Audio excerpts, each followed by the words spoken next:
Hi, my name is Michelle Fondin, and I'm the author of Help, I Think My Loved One is an Alcoholic, a survival guide for lovers, family, and friends. Today, I'm going to read to you the preface and my story in the book. So sit back, relax, grab a cup of tea, and enjoy. Preface.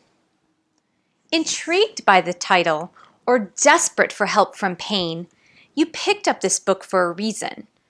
If you're wondering whether or not your loved one is an alcoholic, by the time you've come to the point of searching for a book on the subject, chances are he or she is, in fact, an alcoholic. You see, our denial of our loved one's alcoholism is often just as strong as the alcoholic's denial. And by the time we've come to terms with exactly what's going on, it's usually been going on for quite some time. As you will learn, the disease of alcoholism disguises itself in many ways. Addiction is nothing new. However, since alcohol is so prevalent in our society, it's easy to dismiss abnormal drinking behavior with societal norms. There's little mainstream information on how exactly to understand alcoholism and the person behind the disease. Much information in the media vilifies the alcoholic and criminalizes his behavior. To attribute total darkness to the alcoholic as if he's doomed for a life sentence is to not fully grasp the complexity of the illness and gives little hope for redemption. To not understand your role, yes, I did say your role, in the process is to keep yourself rooted in the victim mindset and in the end will help no one.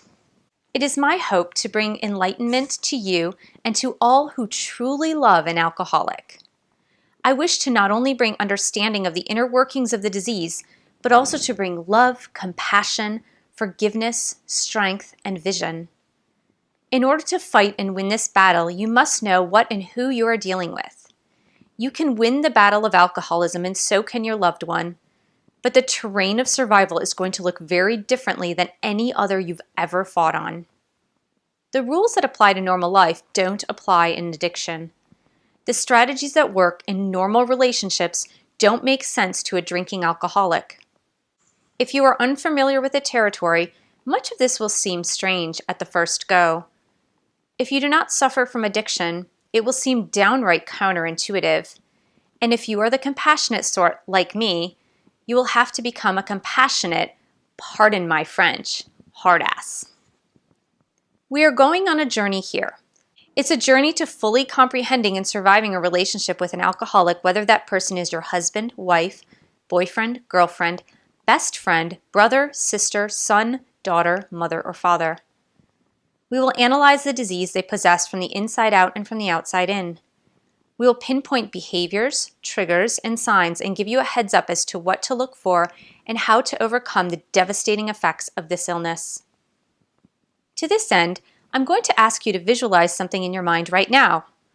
Throughout this book, keep this vision, and when interacting with your actively drinking alcoholic, actually see the vision.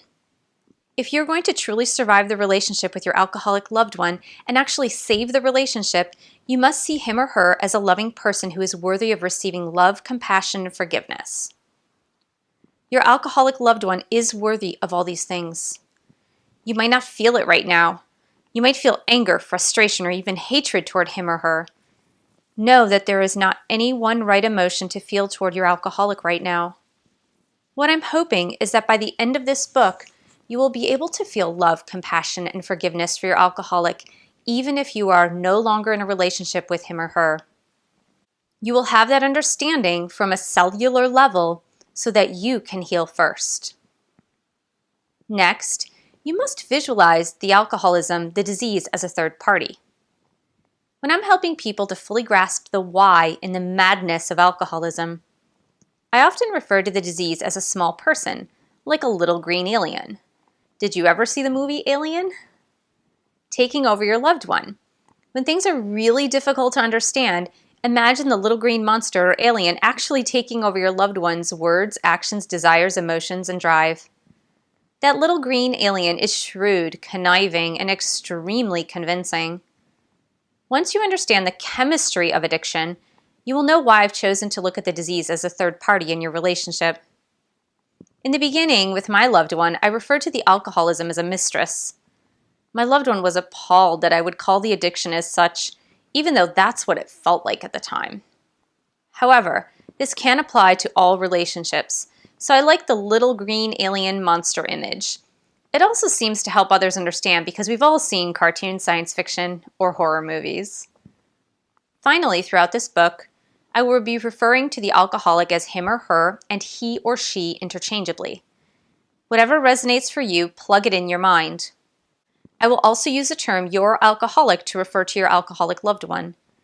This is simply a term of endearment I've coined in writing about alcohol addiction and does not imply disrespect in any way. And last but not least, I realize that you're probably hurting, not only mentally, emotionally, and spiritually, but some of you are suffering physically as well. If you are in a dangerous situation, make sure to get out and take any children under 18 years old with you. Some alcoholics never get violent. Many do. But there is no book that will get you out of a violent situation. You must do that yourself. Then once you're safe, you can read this to start your healing, and hopefully your alcoholic loved one will also get the help that he or she needs to heal too. I'm going on this journey with you, on this survival trek, because I've been there and still am sometimes. You see, addiction, even in recovery, is a lifelong journey for families, friends, lovers, and the addict. Things can and do get better, and alcoholics do recover, but that little green alien monster will still be there, even though he may be locked in a cage.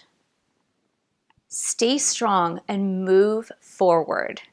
If you've survived this long in an alcoholic household or relationship, you're already a survivor. Now you'll just be a happier and more peaceful one.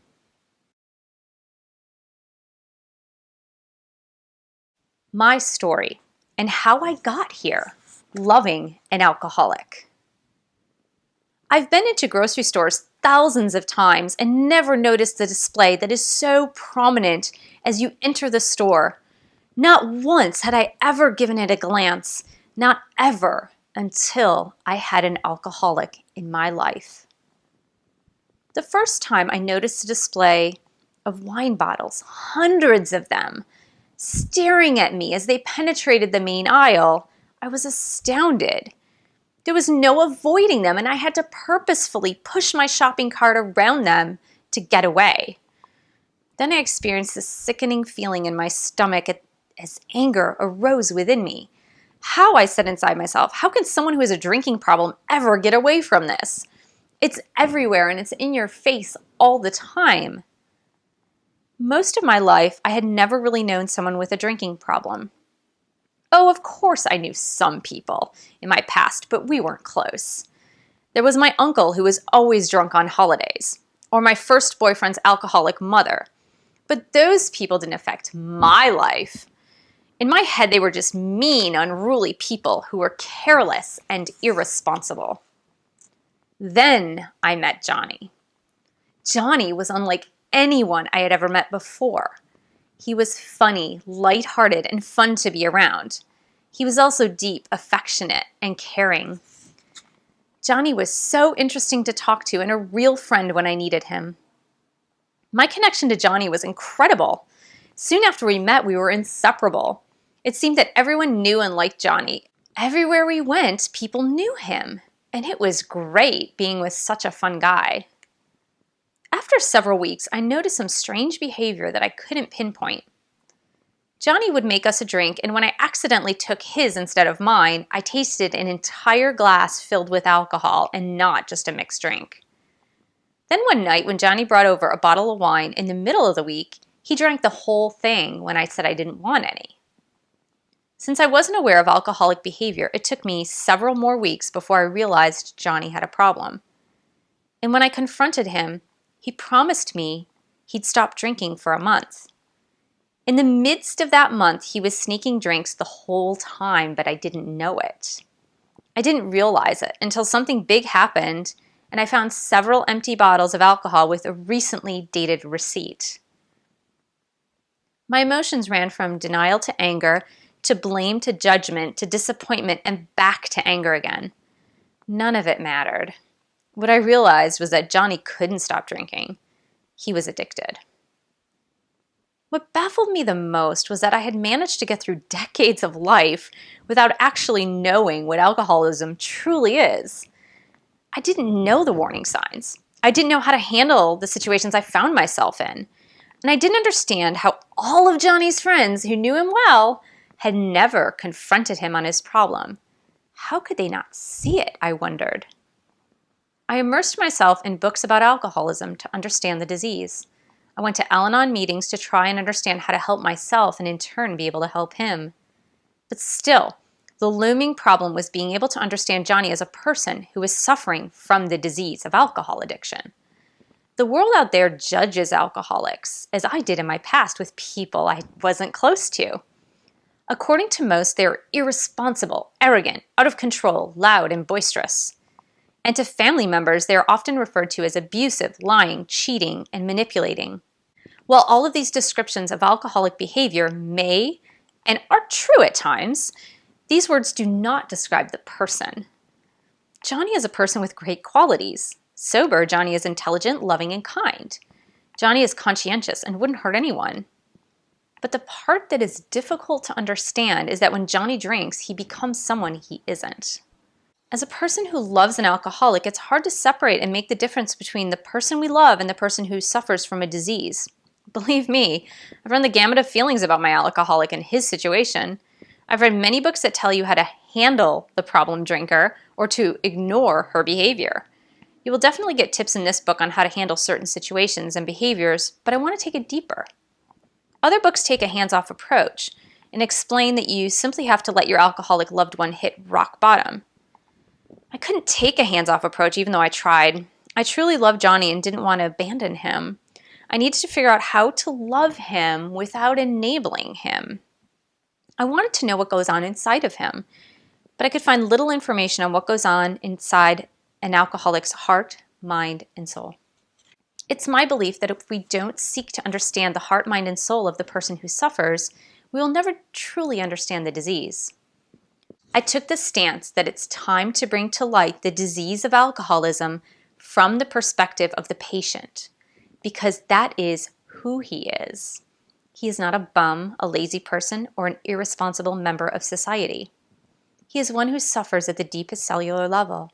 She is a person who needs to be saved from herself if she is to live, and she needs and deserves the compassion and understanding of family members and friends. With Johnny, I found I was embarrassed to tell family and friends about his problem. I felt that way because on a societal level, we still feel it's embarrassing. No one really talks about the alcoholics in their families. Now, I feel that the diagnosis of alcoholism should be no more embarrassing or shameful than a diagnosis of cancer, heart disease, stroke, or Alzheimer's. In addition, there needs to be greater training in the medical field on how to detect alcoholism in a patient by a simple but precise questionnaire. When Johnny shared with his general practitioner that his family was concerned about his drinking, his physician told him it was okay to have a couple of drinks per night, not knowing that Johnny's couple of drinks equaled at least 10 shots of vodka or more. Another physician prescribed pain-killing medications with 9 refills to Johnny without even questioning if he had a problem with alcohol. And all Johnny had to do was complain about some joint pain to get the prescription. None of that should have ever occurred. On a social level, we need to have sensitivity training in the workplace on alcoholism so employees don't feel pressured to drink in order to fit in or close the deal. In our families, we need to keep conversations open about alcohol use and abuse and to be able to talk about it without shame. Alcohol rehab needs to become as commonplace and available as chemotherapy for cancer. There should be no more fear about public or private scorn when the word alcoholism is used. I got here because I strive to understand both sides, the side of the person who suffers from the disease of alcoholism and how you, who loves an alcoholic, can get your life back. To get this perspective, since I'm not an alcoholic, I've interviewed several men and women at all stages of recovery, from 2 years to 8 years of recovery.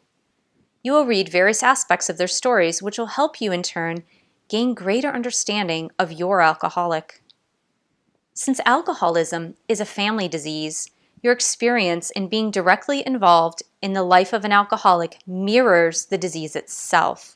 Every symptom, defeat, and every bit of chaos is in your life too, until you enter into recovery. It's not as simple as walking away. The deep-seated impressions have marked your life in a way that can only be dealt with through a program similar to that of an alcoholic in recovery. Each chapter will be a work in progress for you as you understand the disease and how to heal. This work certainly doesn't replace the need for 12-step meetings or therapy, but it's a good place to start. I've come a long way since Johnny and I met. After several years, I feel bolder, stronger, and much closer to my higher power. Most of all, I feel a deep sense of serenity and peace that I never had prior to knowing Johnny. It's my hope that you too achieve that peace and serenity in your life when it comes to your relationship with your alcoholic loved one. I hope you've enjoyed the preface and my story in this book, Help, I Think My Loved One is an Alcoholic, a survival guide for lovers, family, and friends. You can purchase this book anywhere on Amazon.com, BarnesandNoble.com. Thanks so much for tuning in, and I really look forward to dialoguing with you. You can also subscribe to my channel, and I will be doing 2 videos weekly discussing the topics of alcoholism and recovery. Thanks so much, and God bless.